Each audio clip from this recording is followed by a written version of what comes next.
Halo teman-teman, perkenalkan nama saya Maria Evania Tolavina Talan dengan NIM 23021010198 dari kelas K Program Studi Ilmu Hukum Fakultas Hukum Universitas Nusa Cendana. Pada video kali ini, saya akan membahas semua materi terkait hukum internasional. Yang pertama ada bentuk perwujudan hukum internasional, yang kedua sejarah perkembangan hukum internasional, yang ketiga ada subjek-subjek hukum internasional, 4. Sumber-sumber hukum internasional, yang kelima adalah hubungan hukum nasional dan hukum internasional, yang keenam penyelesaian sengketa internasional, dan yang ketujuh pengakuan dalam hukum internasional. Pertama-tama, bentuk perwujudan hukum internasional.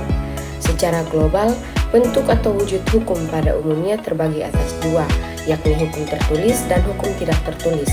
Demikian pula halnya dengan hukum internasional.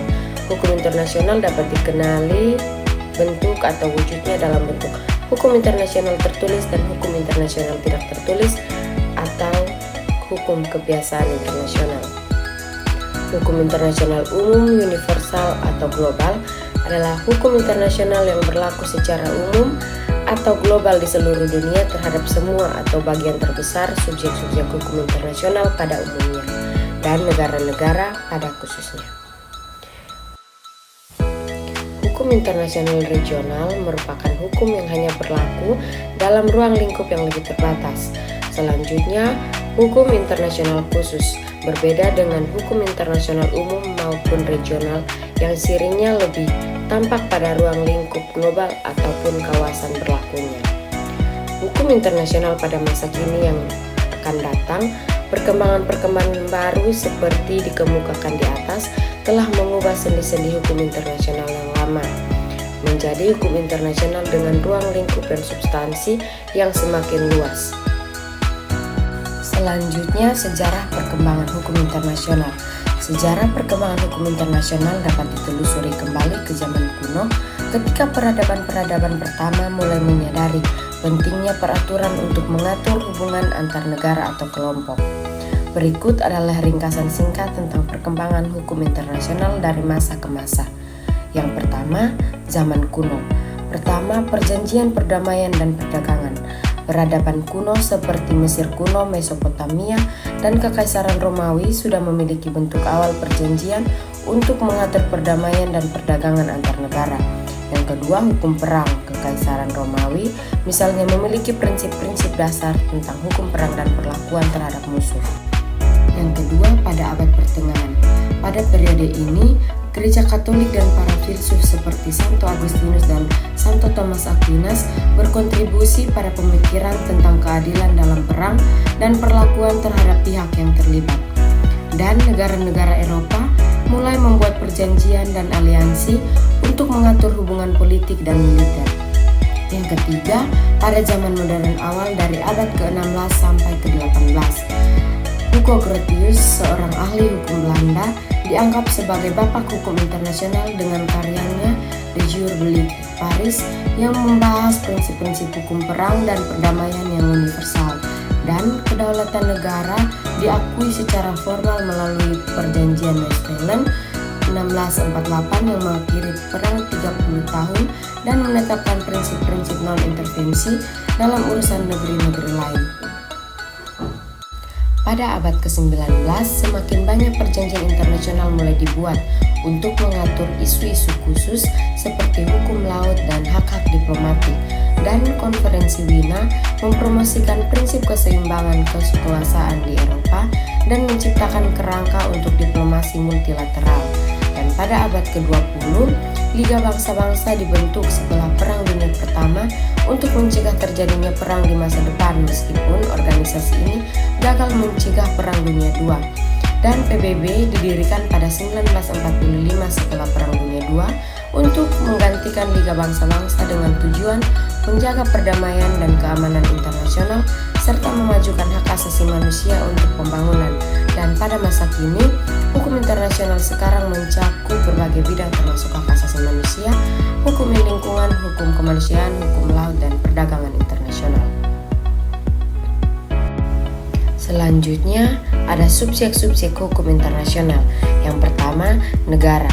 Negara sebagai subjek hukum internasional memiliki 4 karakteristik utama sebagaimana yang telah dituangkan dalam pasal 1 Konvensi Montevideo pada tahun 1933 yang menyatakan bahwa negara sebagai badan hukum internasional harus mempunyai kualifikasi sebagai berikut.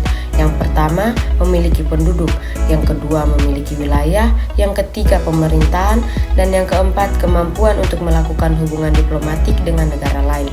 Yang kedua, organisasi internasional. Pasal 1 angka 7 Undang-Undang Nomor 24 Tahun 2000 tentang Perjanjian Internasional mendefinisikan organisasi internasional sebagai organisasi antar pemerintah yang diakui sebagai subjek hukum internasional dan mempunyai kapasitas untuk membuat perjanjian internasional. Yang ketiga, individu. Individu memiliki international personality, mampu menyandang hak dan kewajiban yang diberikan hukum internasional kepadanya. Oleh karena itu, para ahli menyatakan bahwa dibuatnya berbagai konvensi HAM menunjukkan keseriusan hukum internasional menempatkan individu sebagai subjek hukum internasional. Yang keempat, kelompok bersenjata atau beligeran. Kelompok bersenjata adalah kelompok yang melakukan pemberontakan terhadap pemerintah sah di dalam suatu negara dengan tujuan untuk menggulingkan pemerintah sah atau bahkan ingin membangun negara baru. Suatu kelompok bersenjata dapat dikatakan sebagai beligeran apabila ia memenuhi syarat-syarat yang sudah ditentukan. Yang kelima, International Committee of the Red Cross atau ICRC. Palang Merah Internasional diawali oleh ide Henry Dunant. Ia berinisiatif untuk menolong orang dengan meminta bantuan kepada warga sekitar. Pengalamannya dipubliskan dengan judul A Memory of Solferino. Ide-idenya tersebut pada tahun 1863 disambut baik oleh sebuah asosiasi amal, The Geneva Society for Public Welfare, dan kemudian mereka mendirikan ICRC. Yang keenam, Tahta Suci Vatikan. Dengan mengacu kepada Konvensi Montevideo 1933 yang mana Vatikan merupakan pihak dan memenuhi ketentuan-ketentuan konvensi tersebut. Negara pertama yang mengakui Vatikan sebagai subjek hukum internasional adalah Italia melalui paket Lateran yang ditandatangani pada 1929 yang secara historis juga menjadi dasar berdirinya negara kota Vatikan. Selanjutnya ada sumber-sumber hukum internasional. Yang pertama, kebiasaan internasional atau international custom. Yang kedua, traktat atau perjanjian internasional atau international convention. Yang ketiga, prinsip hukum umum atau general principle of law. Dan ada sumber hukum tambahan yaitu 1. Keputusan pengadilan dan keputusan organisasi internasional serta ketetapan konferensi internasional. Yang kedua, karya hukum atau pendapat para pakar hukum internasional. Selanjutnya adalah hubungan hukum internasional dan hukum nasional. Dalam teori ada 2 pandangan tentang hukum internasional, yaitu pandangan voluntarisme dan pandangan objektivitas. Dari 2 teori tersebut muncullah 2 aliran atau sudut pandangan yang membahas tentang hal tersebut. Aliran yang pertama adalah aliran dualisme dan yang kedua adalah monisme. Para paham monisme didasarkan atas pemikiran kesatuan dari seluruh hukum yang mengatur hidup manusia. Menurut paham ini, hukum internasional dan hukum nasional merupakan 2 bagian dari kesatuan yang lebih besar, yaitu hukum yang mengatur kehidupan manusia.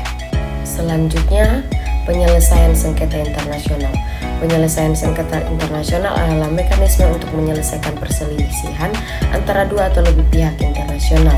Penyelesaian sengketa internasional digolongkan ke dalam 2 bidang, yaitu penyelesaian secara damai dan kekerasan. Penyelesaian sengketa internasional dengan jalan damai terdiri dari negosiasi, pencarian fakta, jasa baik, mediasi, konsiliasi melalui kerangka PBB, dan arbitrase. Kemudian penyelesaian sengketa dengan jalan kekerasan terdiri dari perang, retorsi, blokade damai, dan intervensi. Yang terakhir adalah pengakuan atau recognition. Pengakuan dalam hukum internasional adalah proses pemberian status hukum tertentu kepada fakta-fakta tertentu. Ada 2 teori pokok, yaitu teori konstitutif dan teori deklarator. Kemudian kategori pengakuan dibagi menjadi 2, yaitu pengakuan berdasarkan cara yang dilakukan, terdiri dari tindakan pengakuan secara tegas dan tindakan pengakuan secara tidak tegas. Yang kedua, pengakuan berdasarkan bentuk yang dilakukan, yaitu pengakuan de jure dan pengakuan de facto. macam-macam atau bentuk-bentuk pengakuan, yaitu pengakuan negara baru, pengakuan pemerintah baru, pengakuan sebagai pemberontak atau beligerensi, dan yang keempat, pengakuan hak-hak teritorial dan situasi internasional. Dari saya, terima kasih.